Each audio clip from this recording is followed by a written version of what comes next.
What if the masterpieces we admire the most, the ones that shape the history of art forever, were never meant to be finished? Have you ever wondered what secrets lie hidden in the strokes, the sketches, and the abandoned visions of the world's greatest genius?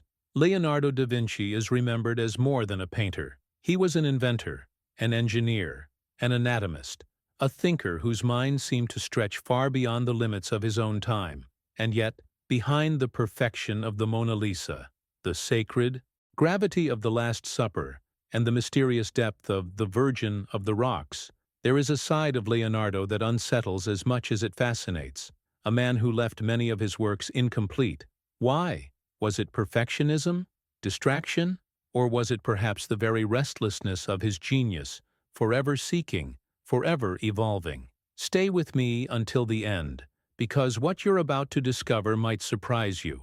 But before we begin, please hit the like button and let me know where in the world you're watching from today. It's always fascinating seeing who's joining us from around the world. To truly grasp Leonardo's legacy, we need to understand that his brilliance was never confined to a single discipline. He painted, yes, but he also dissected bodies to study anatomy, designed flying machines centuries before the dream of aviation came true, and explored mathematics, geometry, and mechanics with an insatiable hunger. His genius transcended art and science, merging them into something entirely new, and this is why his name still carries an aura of timeless wonder. Yet, in the midst of all this extraordinary achievement, there lingers a question that feels almost paradoxical. How could someone who defined perfection also be known for leaving so much unfinished? Has this ever happened to you? That moment when your imagination races faster than your hands, when new ideas flood your mind before the first one even finds its completion? Perhaps Leonardo's unfinished works are not failures at all, but evidence of a mind too fertile to be constrained by deadlines or demands. When we think of the Renaissance, we imagine an age of masterpieces, of complete visions handed proudly to patrons and churches. But Leonardo resisted that rhythm.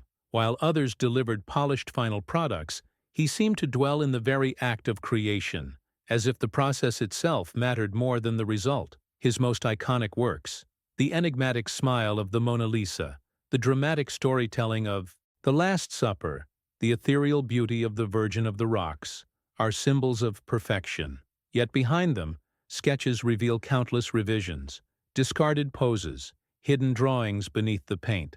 What you see in the museum is only the surface of his restless search for truth. And perhaps this is why his unfinished paintings stir something deep within us.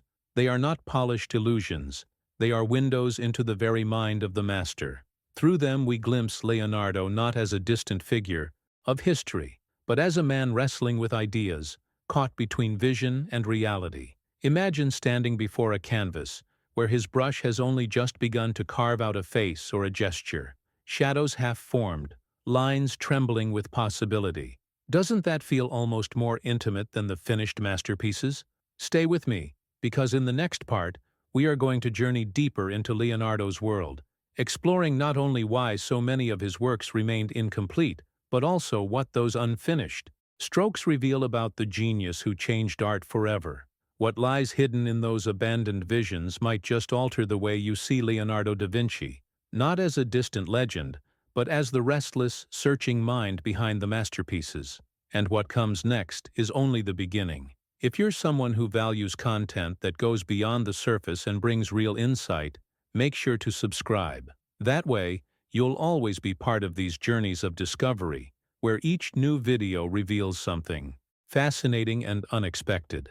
What makes the story of Leonardo so captivating is not only what he completed, but what he left behind in fragments. A brushstroke paused midway, a figure only half-formed, a background still breathing in raw outlines. These unfinished canvases invite us into a hidden truth about the artist's mindset. Unlike other masters who carefully delivered polished works to satisfy patrons, Leonardo often abandoned his own creations. Why? Some say he was consumed by perfectionism, never satisfied with what appeared before him. Others believe his mind moved too quickly, overflowing with revelations, always chasing the next idea before the last one could settle. and there are those who suggest something deeper, that he was less interested in the final product than in the transformation that came from the act of creating itself. This raises a fascinating contrast with Michelangelo, another towering figure of the Renaissance. He too left marble blocks, half-carved and paintings unfinished, but his reasons seemed rooted in the weight of commissions, battles with patrons, or sheer exhaustion from monumental projects. Leonardo, on the other hand, seemed propelled by a restless curiosity, a refusal to settle. His decisions to leave so much incomplete were not failures, but reflections of a different kind of vision, one that saw every canvas as a living journey rather than a fixed destination. Imagine the impact of this mindset. At a time when artists were judged by their ability to deliver finished masterpieces, Leonardo dared to break the pattern. Behind the scenes, he was exploring possibilities, testing gestures, layering one idea over another, refusing to limit his imagination. The result is a legacy that feels both fragile and eternal. Paintings that remain open, breathing, alive with questions. What he abandoned still speaks, perhaps even more loudly than what he finished. It is as though his unfinished works became metaphors for the limitless nature of thought itself, always in motion, never contained. Now, I want to go even deeper into this topic because within the strokes, Leonardo left unresolved lies, a kind of revelation about the human spirit, the idea that incompleteness does not diminish value but can expand it, offering us entry into a process usually hidden from view. These works challenge us to rethink our own notions of completion, perfection, and the choices we make when confronted with endless possibilities. If this resonates with you, write in the comments, "This makes sense to me," because by doing so, you're not only reflecting on Leonardo's journey, but also recognizing the moments in your own life where leaving something unfinished carried its own kind of meaning. In the Renaissance, the expectations were clear. A work of art was only valuable if it was complete, polished, and ready to be displayed in its final destination. Patrons who commissioned paintings or sculptures wanted nothing less than perfection, a finished piece that symbolized wealth, devotion, or power. Anything left incomplete was considered a failure, dismissed with the word non finito. This label carried a weight of rejection, as if incompleteness was evidence of weakness or inability. And yet, the hidden truth is that what society condemned in Leonardo's time would later become a revelation for art history, a concept capable of transforming the way we perceive creativity itself. What was once seen as imperfect would come to represent freedom, spontaneity, and the raw presence of the artist's mind at work. Decades after Leonardo's death, thinkers and writers began to look at unfinished works differently. The idea of non finito slowly gained philosophical meaning, suggesting that incompleteness could also express depth, mystery, and vitality. It no longer had to be a symbol of failure, but could instead embody a journey, a state of transformation caught in motion. In this light, Leonardo's unfinished paintings became more than abandoned projects. They became glimpses into a restless genius, proof that the process was sometimes more important than the final result. What had once frustrated his patrons turned into a treasure for those who came after, because through these incomplete works we can walk behind the scenes of his decisions, his doubts, his shifting visions. Perhaps the most striking example of this is Saint Jerome in the Wilderness. Unlike his other works, this painting is stripped of grandeur, devoid of worldly symbols or decorative excess. It is intimate, raw, almost ascetic. Saint Jerome kneels in solitude, gaunt and fragile, his body twisted in tension, as if caught between suffering and revelation. The unfinished state of the painting intensifies its impact. Parts of the canvas remain bare, with lines only suggested, colors absent, brush strokes still searching. Instead of diminishing the work, this incompleteness draws us closer, as if we are witnessing the very moment when vision and execution collide. It is personal, spiritual, and hauntingly human. Now, I want to go even deeper into this topic, because Saint Jerome in the Wilderness does more than show us an image. It opens a window into Leonardo's mindset, his obsession with anatomy, motion, and the inner struggle of the soul. It's as though through this painting he was less concerned with pleasing a patron and more intent on exploring the hidden truth of human suffering and divine transformation. And, in this tension between what is finished and what remains unresolved, we see the journey of an artist who never stopped questioning. If this resonates with you, write in the comments, "I'm also on this path," because by putting it down, you acknowledge that sometimes incompleteness is not failure.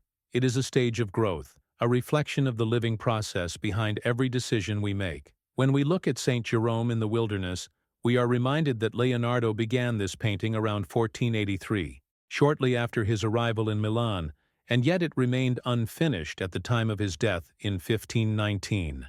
More than 3 decades passed, and still the canvas carried only fragments of his vision, as if the work itself had become a companion to his life's journey, rather than a completed commission.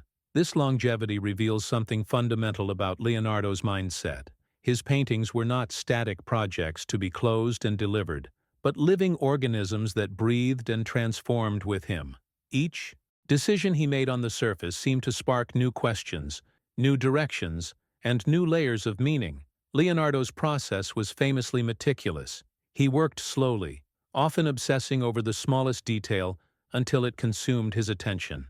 What others might have seen as hesitation was, for him, a necessary exploration. His brush did not simply apply color. It investigated, tested, and reimagined. This habit of revision explains why so many of his projects stretched across years, sometimes decades, and why so many remained incomplete. It wasn't laziness or neglect. It was an insatiable pursuit of perfection, the refusal to accept anything less than a vision aligned with his ever-evolving understanding of light, anatomy, and expression. Thanks to modern scientific tools, we now have access to what Leonardo himself never revealed.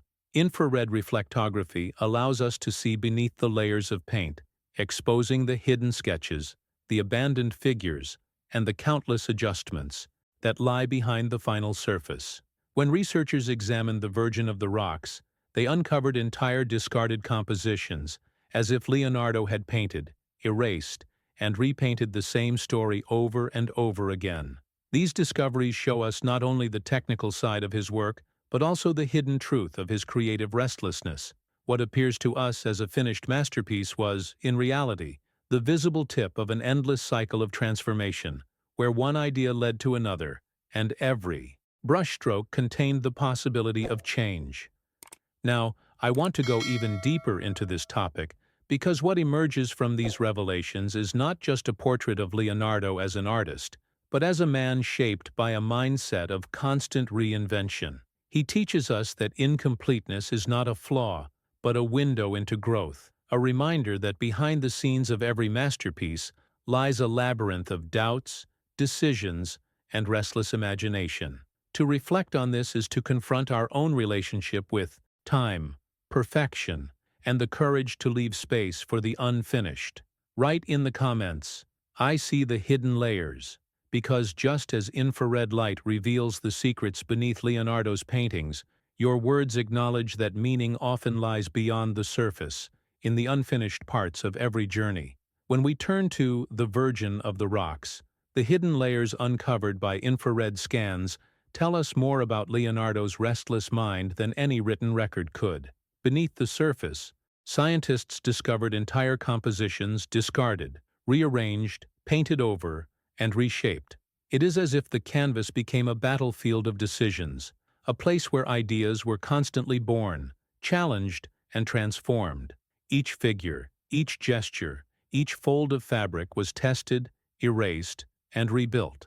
What this reveals is not indecision in the negative sense, but a mindset driven by experimentation, the refusal to accept the first solution that appeared. Leonardo seemed to thrive in this state of flux, embracing transformation as the very essence of creation. The history of this painting also exposes just how prolonged his process could be. Commissioned in 1483, the Virgin of the Rocks would not reach its intended place until 1506. That means more than 20 years of adjustments, revisions, and moments where the painting remained in a suspended state of becoming. Imagine the impact of such a rhythm in a world where patrons demanded completion. Leonardo was not following deadlines. He was following curiosity. His journey was not about producing a finished object quickly, but about discovering truth behind the scenes, through time, patience, and relentless exploration. And in this way, every layer of paint became a record of a decision, sometimes reversed, sometimes refined, always in motion.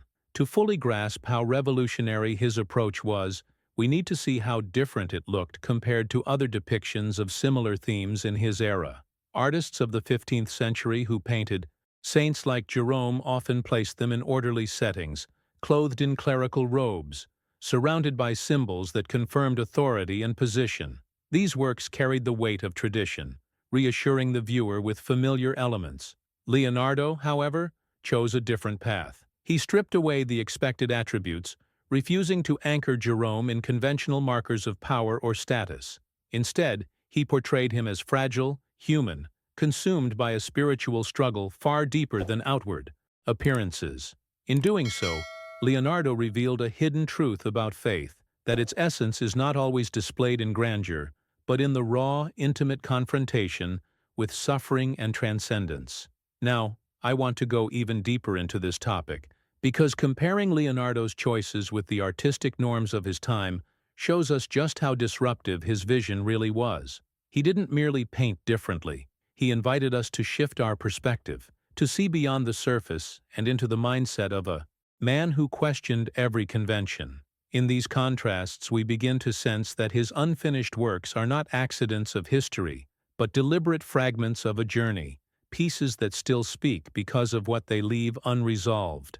Write in the comments, "I see the difference," because by doing so you acknowledge how stepping away from tradition, as Leonardo did, can open new doors of perception and lead to revelations that outlast even the most polished masterpiece.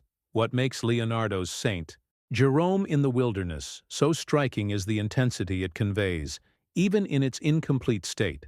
While other artists depicted Jerome in quiet contemplation, Leonardo infused the scene with motion, tension, and a sense of spiritual ecstasy that feels almost unsettling. The saint's body twists in a compressed pose, his arm raised with raw energy, as if caught between an act of mortification and a vision of transcendence. This choice wasn't accidental. It reveals a mindset shaped by observation, by the study of human mechanics, and by a determination to capture the hidden truth of emotion in physical form. In Leonardo's hands, anatomy became more than structure. It became the language of the soul. Every detail of the figure reflects this pursuit.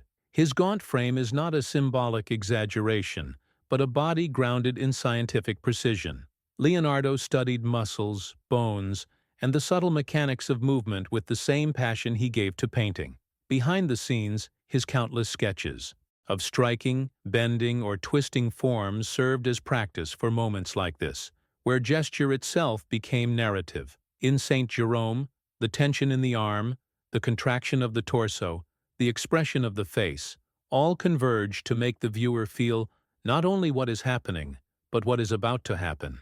It is a frozen instant charged with potential, a revelation suspended in time. And then there is what Leonardo deliberately chose to leave out.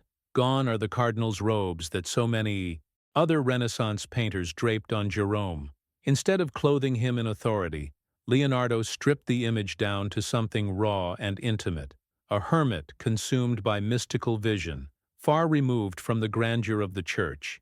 This decision was radical, because it redirected the focus from external power to inner transformation. By eliminating incongruous attributes, Leonardo placed Jerome in the wilderness of both landscape and spirit, where struggle and revelation unfold away from the eyes of the institution.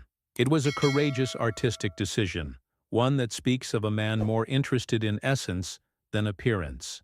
Now, I want to go even deeper into this topic, because what emerges here is not simply a religious image, but a reflection of Leonardo's broader journey as an artist and thinker. He reminds us that truth often lies beneath the surface, in the decisions that break with tradition, in the courage to show vulnerability rather than perfection. His Saint Jerome becomes less a painting of a saint, and more a mirror of the human condition, torn between suffering and transcendence, driven by forces we can barely name, yet yearning for meaning. Write in the comments, "I feel the tension," because by doing so, you acknowledge the impact of art that doesn't soothe or decorate, but instead confronts you with the raw intensity of the human journey. The presence of the lion in St. Jerome in the Wilderness is far more than a decorative addition. Its body, drawn in elegant curves, becomes a compositional guide that leads the viewer's eye into the depth of the scene.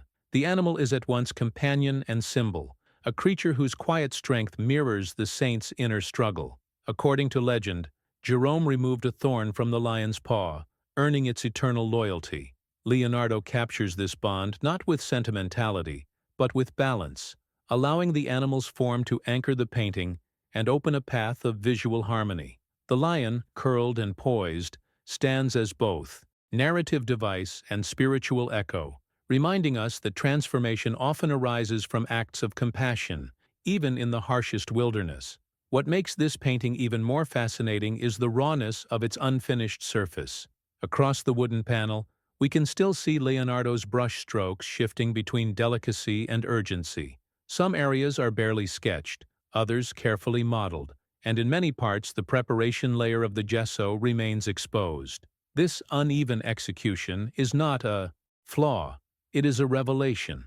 It offers us the rare chance to stand behind the scenes of the creative process, to see not only what Leonardo wanted to show the world, but also the traces of his hesitation, his revisions, his moments of sudden clarity.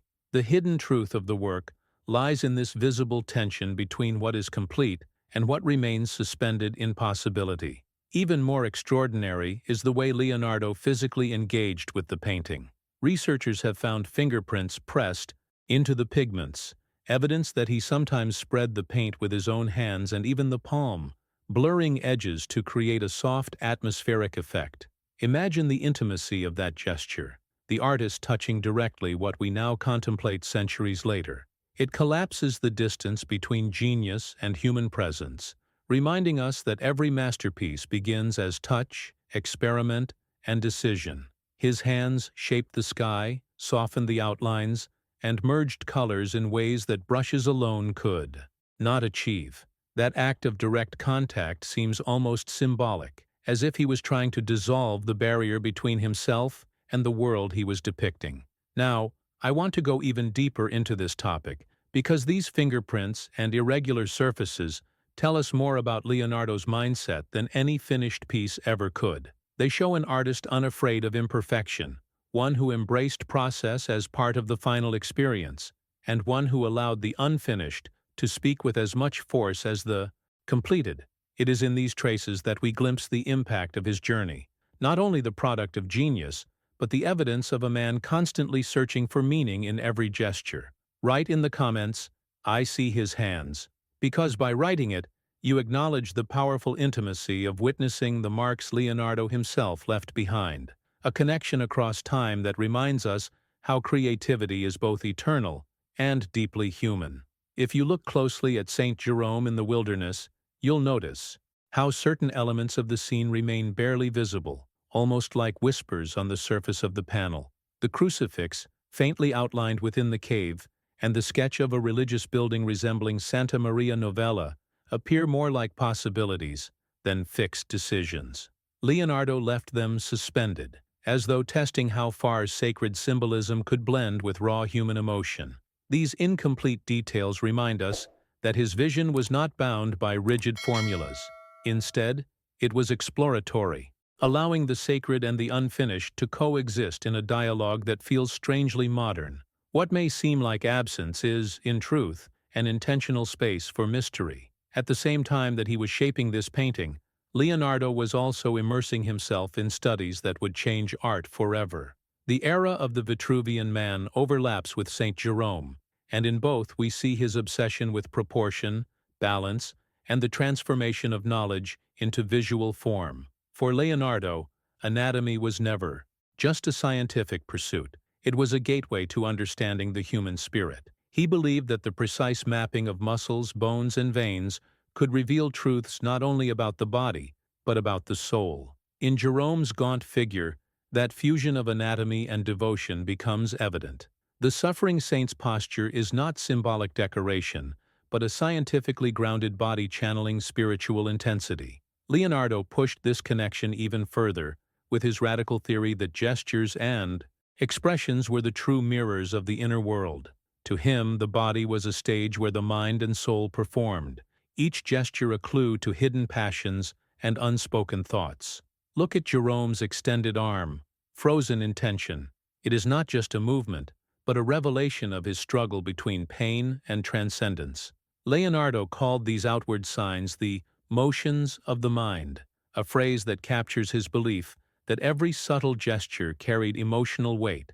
In this way, his art became more than representation. It became an exploration of the hidden truth of human experience, where the visible body exposed the invisible soul. Now, I want to go even deeper into this topic because this link between anatomy, proportion, and gesture reveals Leonardo's mindset not just as an artist but as a thinker who bridged science and spirituality. He shows us that every detail, even when left unfinished, can carry impact and meaning, and that beauty lies as much in the process as in the result. By seeing Jerome not only as a saint but as a man consumed by inner conflict, Leonardo offered us a mirror of ourselves, fragile, searching, and yet capable of transformation through the very tension of our own gestures. Write in the comments, "The body speaks," because when you do, you recognize that Leonardo's genius was not only in the images he painted, but in the way he taught us to read the hidden language of movement, a language that still resonates in our own journey today. When we look at The Last Supper, it becomes clear how Leonardo's theories of expression and gesture came alive on a monumental scale. Each apostle is not merely painted but staged in a dramatic choreography of emotions. Shock, doubt, anger, and sorrow ripple across the table like a wave, all triggered by the moment Christ reveals the betrayal. What makes this so powerful is Leonardo's conviction that gestures are not random, but direct reflections of the passions of the mind. He believed that the body is a mirror of thought, and in The Last Supper this idea unfolds as narrative theater, where every tilt of the head and every movement of the hand carries meaning. It was not just a mural, it was a revelation of human psychology, a timeless lesson in how art can capture the hidden truth of the soul through the language of the body. At the same time, Leonardo's curiosity was reaching beyond painting into questions about the very essence of life. His anatomical studies of the skull explored what scholars of his era called the sensus communis, the place believed to hold imagination, memory, and the faculties that united thought and sensation. For him, dissecting the human head was not a morbid pursuit, but a journey into the architecture of the soul. He mapped the cranial ventricles with precision, searching for the exact point where spirit and matter converged. These studies reveal a mindset unwilling to separate science from spirituality, as if he sensed that the body itself was a sacred text waiting to be read. The lines he drew were not just anatomy. They were attempts to capture the invisible within the visible, the profound mystery of where thought is born. What guided him was not only his own insight, but also the vast library he built, filled with texts that blended Aristotelian philosophy, theological speculation, and medical treatises. He devoured ideas on immortality, imagination, and the passions of the mind, weaving them into his art like threads of hidden knowledge. These books gave him language for concepts he was already intuitively exploring. Words like affetti mentali, the movements of the mind, and the idea that emotions could be both observed and transmitted through painting. In this fusion of written thought and visual practice, Leonardo was forging a new understanding of art, not as decoration, but as an act of inquiry, a way to make visible what lies beneath appearances. Now, I want to go even deeper into this topic, because what emerges from this intersection of mural, skull, and manuscript is a portrait of an artist who treated painting as philosophy, dissection as revelation, and reading as fuel for transformation. Leonardo's genius wasn't only in the images he left behind, but in the connections he drew between seemingly distant worlds, science and faith, body and soul, art and knowledge. His journey shows us that creativity at its highest level is never confined to a single path but thrives in the space where disciplines overlap and truths are rediscovered. Write in the comments, "Knowledge is alive," because when you do, you recognize that Leonardo's brilliance was not about storing facts, but about awakening ideas that continue to shape the way we see art, science, and ourselves. Leonardo's anatomical studies stand out because of the extraordinary accuracy he achieved compared to the diagrams of his contemporaries. While medieval representations of the body often reduced it to symbols or abstract shapes, Leonardo traced the delicate paths of nerves, mapped the ventricles of the brain, and revealed hidden structures with a precision that feels centuries ahead of his time. His drawings were not just exercises in observation, they were attempts to capture the living essence of the body, uniting function and form. In those pages, we see more than lines.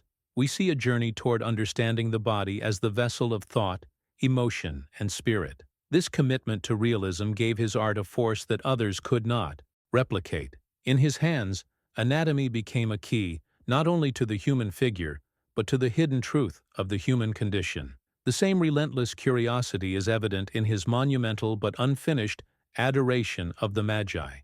This work, intended as an altarpiece, reveals the intensity of Leonardo's preference for compositions that kept evolving. Instead of moving steadily toward completion, he filled the surface with layers of possibilities, figures shifting, gestures altering, spaces opening into deeper complexity. It is less a finished painting than a map of decisions, showing how his imagination refused to be fixed to one version of the story. Even in its incomplete state, the painting feels alive, as though the crowd gathered around the Virgin and Child could move at any moment.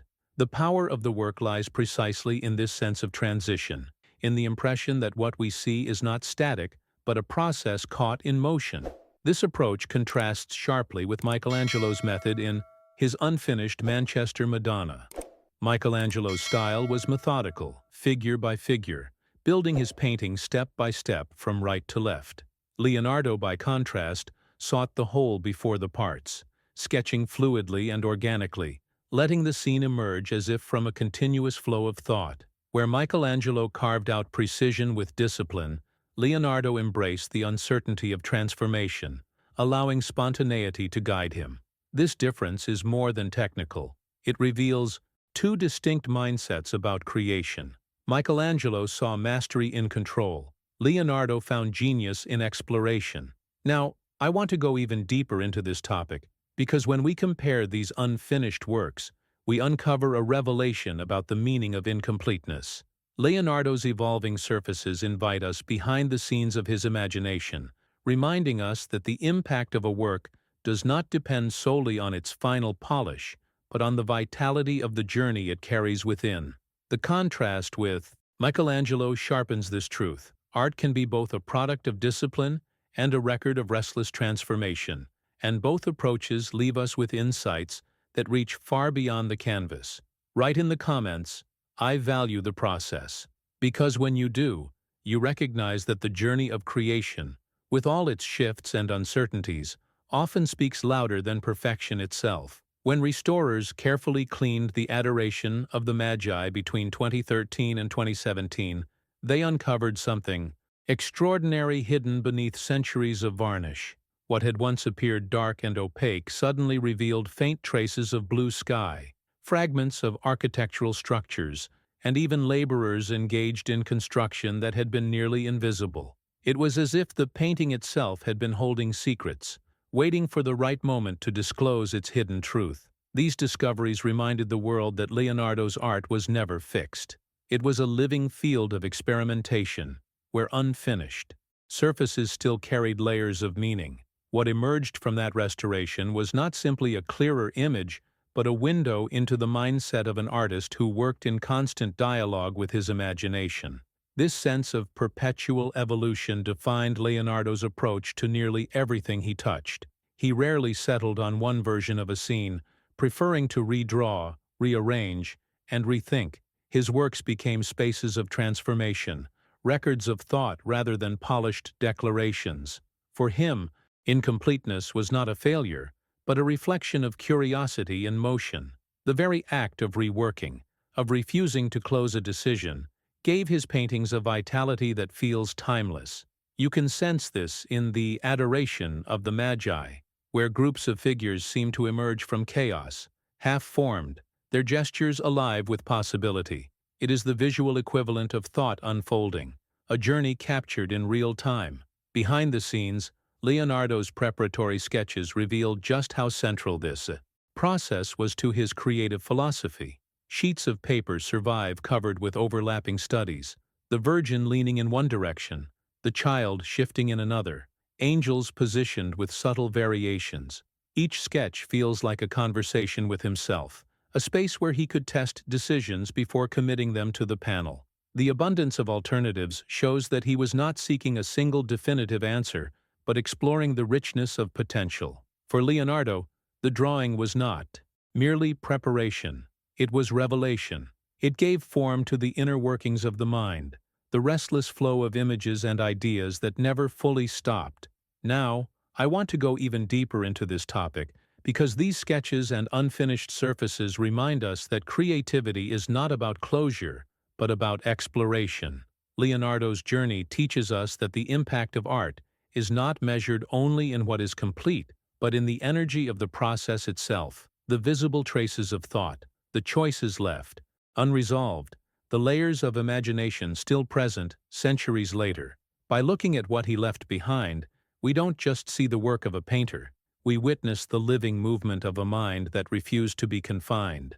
Write in the comments, "I value the unfinished," because acknowledging it means recognizing that in art, as in life, the fragments and open doors often carry more meaning than what is neatly resolved.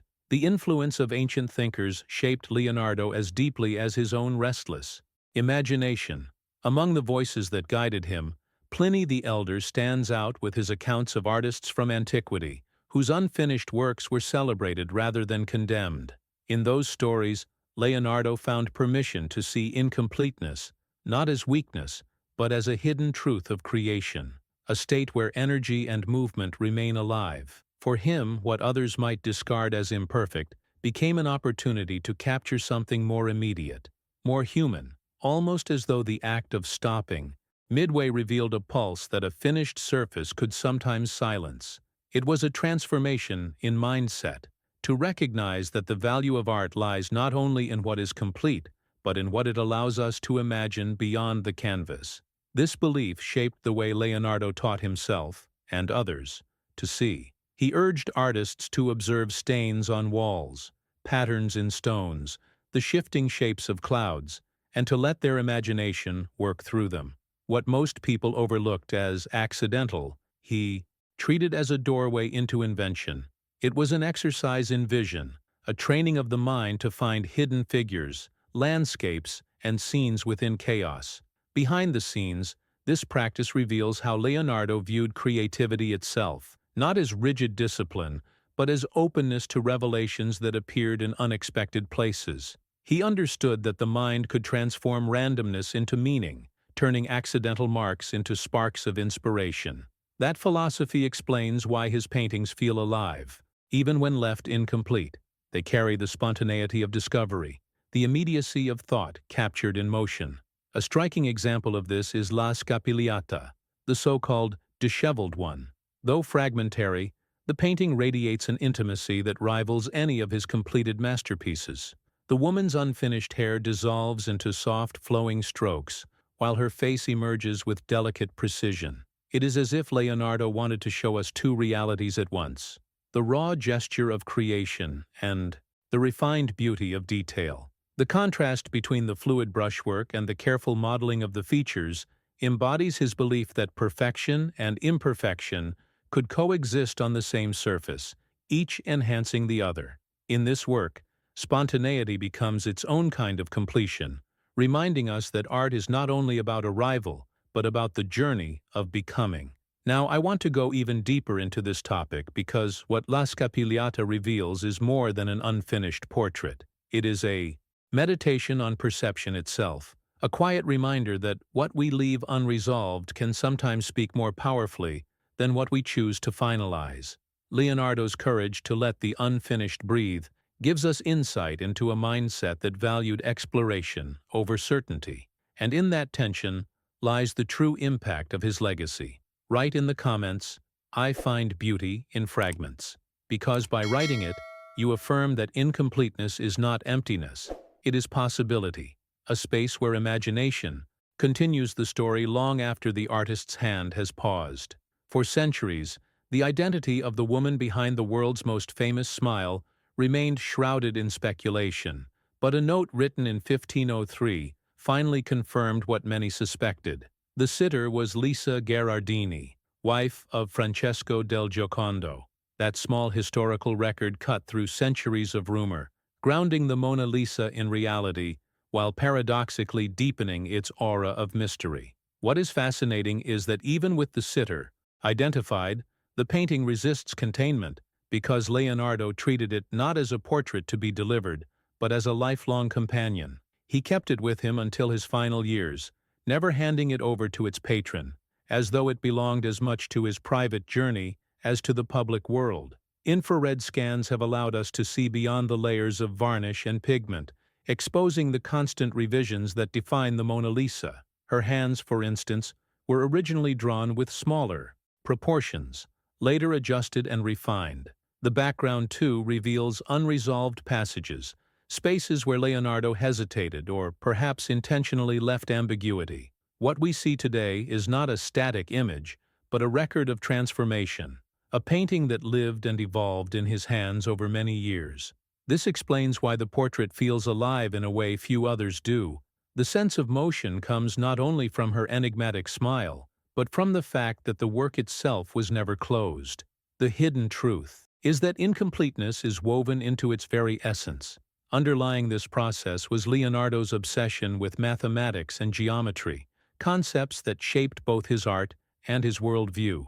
He was fascinated by infinite divisibility, by the idea that space could always be broken down further, that lines and forms could be transformed endlessly. In his notes, he explored geometry as a language of transformation, applying it to light, perspective, and the subtle gradations of shadow. This mindset gave the Mona Lisa its uncanny depth. Her face seems both finite and infinite, grounded in the precise proportions of the human body, yet dissolving into a background that suggests limitless space.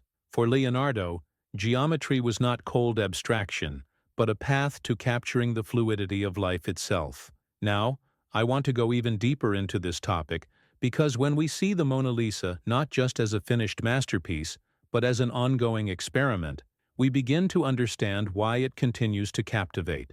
It is more than a portrait. It is a meditation on transformation, on the tension between precision and ambiguity, on the endless layers of meaning that arise when an artist allows a work to remain open. Leonardo reminds us that beauty lies as much in questions as in answers, in the decisions left suspended as much as in those resolved.